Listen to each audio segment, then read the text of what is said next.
Dakua গোটফার্ম YouTube channel থেকে আমি কৃষ্ণ ডাকুয়া। বড়দেরকে আমার নমস্কার, ছোটদের আমার ভালোবাসা জানিয়ে শুরু করে দিচ্ছি আজকের এই ভিডিওটি।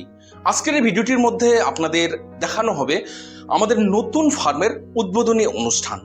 প্রিয় দর্শক বন্ধুরা, যারা আমাদের চ্যানেলটা সবসময় ফলো করেন তো অবশ্যই দেখেছেন এর আগে আমি আমাদের এই নতুন ফার্মটার বিভিন্ন রকম যে কাজকর্মগুলো চলছিল তার কিছু আমি আপডেট দিয়েছিলাম। কতটা জায়গায় হচ্ছে, কিভাবে করা হচ্ছে, সম্পূর্ণ ঘর ফার্মের চারদিকটা সম্পূর্ণ দেখিয়েছি এবং কি নিয়ে ফার্মিংটা হবে, কি ব্রিড নিয়ে আমরা শুরু করব। তো বন্ধুরা, যারা নতুন আজকে ভিডিওটি দেখছেন তো অবশ্যই আগের ভিডিও গিয়ে দেখে নিতে পারেন, যেখানে বিস্তারিতভাবে আমি এই ফার্ম সম্বন্ধে আলোচনা করেছি। তো আজকে এই উদ্বোধনী অনুষ্ঠান বা উদ্বোধন আমরা কিভাবে করতেছি, তো চলুন এবারে দেখে নেওয়া যাক বাকি সেই উদ্বোধনের দৃশ্যগুলো। এখন যে জায়গাটা দেখছেন এইটাই হচ্ছে আমাদের নতুন ফার্মের জায়গাটাকে কেনা হয়েছিল। এখানে 1.5 বিঘে জায়গা রয়েছে। জমিটা উঁচু হলেও যেহেতু ফার্ম করা হবে, ভবিষ্যতের কথা চিন্তা করে জমিটাতে মাটি ফেলা হচ্ছিল। তখন সময় ডিসেম্বর মাস, প্রায় ডিসেম্বর মাসের 15 তারিখের পর থেকে মাটি ফেলা শুরু হয়। ফার্মের মধ্যে প্রায় 150 গাড়ি মাটি ফেলা হয়েছিল। এরপরে জলের জন্য এখানে টিউবওয়েলের ব্যবস্থা করা হচ্ছে। দেখুন, হ্যান্ড পাম্প করে কিন্তু এখানে টিউবওয়েল বসানো হয়। 65 ফুট বসানোর পর এখানে পরিষ্কার জল বেরোয়। তারিখটা ছিল জানুয়ারি মাসের 8 তারিখ 2023 সাল। আমাদের টিউবওয়েলের কাজ সম্পূর্ণ হয়ে গেল। এর পরের দিন জানুয়ারি মাসের 9 তারিখ ফার্মে খুঁটি পূজা করা হয়। ফার্মে যে ঘর শুরু করবে তার আগে একটা খুঁটি পোতা হয় এবং যে খুঁটিটা প্রথম পোতা হয় সেটাকে পুজো করতে হয়। আমাদের নিয়ম অনুযায়ী মিস্ত্রি এসেছিল এবং যে সমস্ত উপকরণের প্রয়োজন সেই উপকরণ জোগাড় করে ফার্মে খুঁটি পূজা করা হয়। তখনও কিন্তু ফার্মের মধ্যে মাটি ফেলার কাজ সম্পূর্ণ হয়নি, কিন্তু অন্যদিকে আমাদের ছাগলের জন্য ঘাস চাষ শুরু হয়ে গেল। কারণ ঘাস তৈরি করতে একটা সময় লাগে, তাই ঘরের সঙ্গে সঙ্গে ছাগলের খাদ্যের কথা মাথায় রেখে আমরা অন্যদিকে ঘাস চাষ শুরু করে দিলাম। ফার্মটাকে খুব শীঘ্রই তৈরি করার জন্য আমি কাজ কন্টিনিউ চালিয়ে গেছিলাম এবং সব সময় আমি ফার্মের কাজের সঙ্গেই যুক্ত ছিলাম। যারা নিয়মিত ভিডিও দেখেন হয়তো আপনারা অনেকে বুঝতেই পারবেন যে প্রতিনিয়ত সপ্তাহে 3-4টা যেখানে আমি ভিডিও দিই, সেখানে কিন্তু মাসে 4-5টা ভিডিও দিতাম, কারণ সব সময় আমি ফার্মের কাজের জন্যই দৌড়াদৌড়ি করতাম। খুঁটি পূজা হয়ে যাওয়ার পর ফার্মের ঘরের কাজ শুরু হয়ে গেল। দেখুন, ঘর প্রায় কমপ্লিট। সে সময়টায় বেড়াগুলো দেওয়া হয়েছে সম্পূর্ণ বাঁশের, উপরে যে টিন দেওয়া আছে সেটা সম্পূর্ণ কালারিং টিন। এখানে পায়খানা, বাথরুম, জলের ব্যবস্থা সমস্ত কিছুই করা হয়েছিল। যে এখন কাজ চলছিল, দেখুন সিঁড়িটা বানানো হয়েছে সম্পূর্ণ কাঠের। সিঁড়িটা যেন বৃষ্টিতে ভিজে না যায়, রোদে শুকিয়ে না যায়, এর জন্য সিঁড়িটার উপরে একটা চালা করা হয়েছিল। ফার্মের কাজ সম্পূর্ণ কমপ্লিট করার পর আজকে হচ্ছে জুন মাসের 1 তারিখ 2023 সাল, আমাদের ফার্মের উদ্বোধন।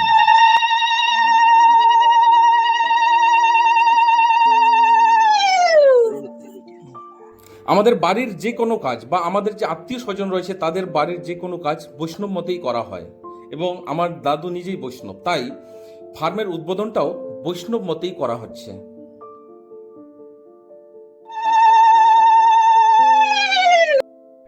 ফার্মের এই উদ্বোধনী অনুষ্ঠানের জন্য আমি বিশেষ কিছু আয়োজন করতে পারিনি। যতটুকু আমার সামর্থ্যের মধ্যে ছিল আমি চেষ্টা করেছি। আমি সবসময় ঈশ্বরের কাছে একটাই প্রার্থনা করি, আমার যে পরিকল্পনা এবং যে স্বপ্ন নিয়ে এই নতুন ফার্মটি শুরু করতে যাচ্ছি, যেন আমি সেই উদ্দেশ্য এবং সেই পরিকল্পনায় সফলতা হতে পারি। আমার ইচ্ছা ছিল উদ্বোধনী অনুষ্ঠানটা খুব ভালোভাবে করব, কিন্তু সেটা আর সম্ভব হয়ে উঠল না। আমি বেশি নিমন্ত্রণ করতে পারিনি, যতটুকু জোগাতে পেরেছি আমি সেই হিসাবে আমি লোককে নিমন্ত্রণ করেছি। ফার্মের মধ্যে আমি তুলসী প্রতিষ্ঠা করেছি।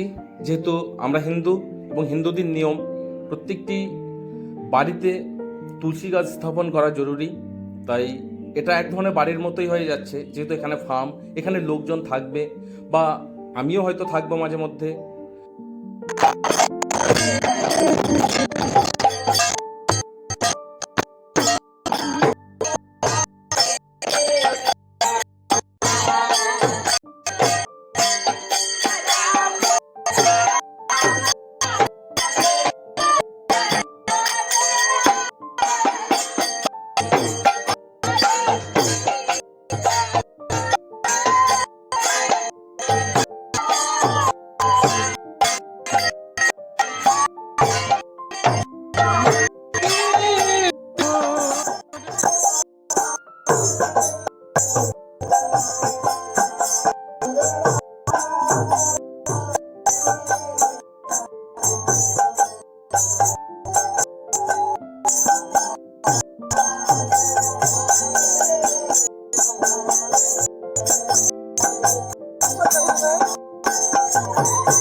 দেখুন এবারে ঘরের ভিতরটায় সুন্দর মূর্তি বসানো আছে।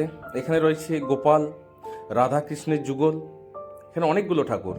এখানে আমার দাদু, মামা, মামি, এখানে দুজন দাদু এসেছিল, দিদা দুজন এসেছিল, মামা মামি এসেছিল, প্রত্যেকেরই আলাদা আলাদা বিগ্রহ আছে। দেখুন গোপালের মূর্তি।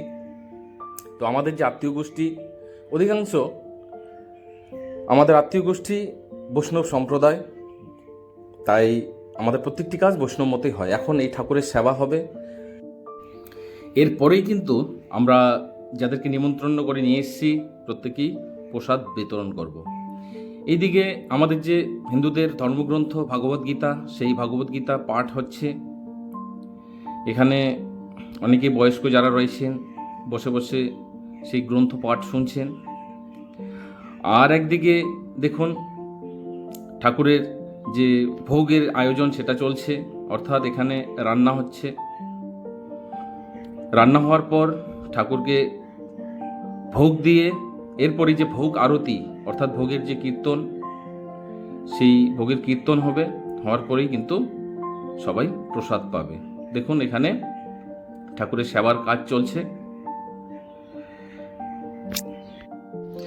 ইনি হচ্ছেন আমার দাদু, অর্থাৎ আমার যে মা, মায়ের বাবা, দাদু এখন ঠাকুর সেবার কাজে ব্যস্ত রয়েছেন। আমাদের যে অফিস ঘরের গৃহপ্রবেশ সেটা কমপ্লিট হয়ে গেছে, এখন ফার্মের ঘরের ফিতে কাটা হবে। তো দেখুন এখানে পিছনে অনেকেই দাঁড়িয়ে রয়েছে, আমি রয়েছি, কোলে আমার ছোট্ট মেয়ে। কিন্তু একটাই দুঃখের বিষয়, আমার যে ছেলে ও আসতে পারেনি, কারণ হোস্টেলে ওনাকে ছুটি দেয়নি, তাই ছেলের অনুপস্থিতিতে কাজটা করা হলো। তো এখন গৃহপ্রবেশ করা হচ্ছে ঘরের ভিতরে। আমরা ভিতরে ঢুকবো। এই যে ঘরের ভিতরটা, সিঁড়ি দিয়ে উপরে ওঠা হলো। তো এর আগে তো আমি ঘরের ভিতরের ভিডিও আপনাদেরকে দেখিয়েছি। তো এখনও কিছু কিছু কাজ বাকি রয়েছে, যেমন চারদিকে যে বেড়াগুলো দেখা যাচ্ছে, সে বাইরের দিকটায় আমরা তিরপাল দিয়ে ঘেরা দিয়ে দেব। তো সেটার কাজ এখনও বাকি রয়েছে। তো যাই হোক, আমাদের ভোগ আরতি অর্থাৎ ভোগের কীর্তন কমপ্লিট হয়ে গেছে। এবারে যারা আমন্ত্রিত তারা বসে গেছে প্রসাদ নেওয়ার জন্য, এবং ধীরে ধীরে সবাইকে প্রসাদ বিতরণ করা হচ্ছে। একে একে সবাই খেয়ে নিচ্ছে। এবারে যারা ভিডিওটা দেখছেন অনেকেই জানতে ইচ্ছুক যে প্রসাদে কি কি আয়োজন করা হয়েছিল। আমি কম সময়ের মধ্যে বিশেষ কিছু আয়োজন করতে পারিনি। প্রসাদের মধ্যে এখানে সাদা ভাত, এছাড়াও ছিল সঙ্গে মুগের ডাল এবং বুট ডাল, তরকারি ছিল পটল আলু তরকারি, সঙ্গে ছিল শাক ভাজা, আরও দু একটা ভাজা ছিল যেটা আমি সঠিক বলতে পারছি না। এছাড়াও ছিল সয়াবিন এবং পনিরের তরকারি, এছাড়াও ছিল আমের আচার, মিষ্টান্ন, লুচি। যাই হোক, ঈশ্বরের কৃপায়, বড়দের আশীর্বাদ ও ভালোবাসায় কাজটাকে আমি খুব ভালোভাবে সম্পূর্ণ করতে পেরেছি। প্রিয় দর্শক বন্ধুরা, কেমন লাগলো আমাদের এই নতুন ফার্মের উদ্বোধনীর ভিডিওটি অবশ্যই কমেন্ট বক্সে কমেন্ট করে জানাবেন। আমি ঈশ্বরের কাছে প্রার্থনা করি এবং প্রত্যেকটি দর্শকের কাছে আমার অনুরোধ, আপনারা প্রত্যেকে আশীর্বাদ করবেন যেন আমাদের এই নতুন ফার্মটি, আমরা যে ধরনের পরিকল্পনা নিয়ে শুরু করেছি সেটাতে যেন আমরা সফল হই। তো কি ধরনের পরিকল্পনা নিয়ে ফার্মটি শুরু করা হচ্ছে, তো অবশ্যই আগের ভিডিওতে আমরা আলোচনা করেছি এবং পরবর্তী ভিডিওতেও আমি বিস্তারিতভাবে আলোচনা করব এবং সব সময় আমাদের এই ফার্মটির আমি আপডেট দেব। এখানে কি ধরনের ছাগল ওঠানো হচ্ছে, কোন সময় কি ধরনের খাবার দেওয়া হচ্ছে, কি জাতীয় খাবার কতটা পরিমাণে দেওয়া হচ্ছে এবং কিভাবে সম্পূর্ণ ফার্মটাকে আমরা মেনটেনেন্স করি, পুরো বিষয় থাকবে। তো বন্ধুরা, আপনারাও যেন আমাদের মতো করে একটা নতুন ফার্ম তৈরি করে সেটাতে সফলতা পান, তো অবশ্যই চেষ্টা করব। এই জন্যই প্রত্যেকটি ভিডিওর মধ্যে আমরা যে সমস্ত বিষয় আমাদের ফার্মে আমরা প্রয়োগ করব, যে সমস্ত পদ্ধতিগুলো, তো অবশ্যই আমি ভিডিওর মাধ্যমে আপনাদেরকে আপডেট দেওয়ার চেষ্টা করব। আর যে সকল দর্শক আমার চ্যানেলে নতুন, যদি ছাগল পালন এছাড়াও ছাগলের বিভিন্ন রকম রোগ, তার চিকিৎসা ও মেডিসিন সম্পর্কে জানতে চান, তো চ্যানেলটিকে সাবস্ক্রাইব করে বেল আইকনটিকে দাবিয়ে রাখবেন। আজকের ভিডিওতে আর বেশি সময় নিচ্ছি না, এখানেই বিদায় নিয়ে নিচ্ছি। পরবর্তীতে আপনাদের সঙ্গে দেখা হবে নতুন আরেকটি ভিডিওতে। তো বন্ধুরা, ততক্ষণে আপনারা সকলে ভালো থাকুন, সুস্থ থাকুন। জয় হিন্দ, জয় ভারত।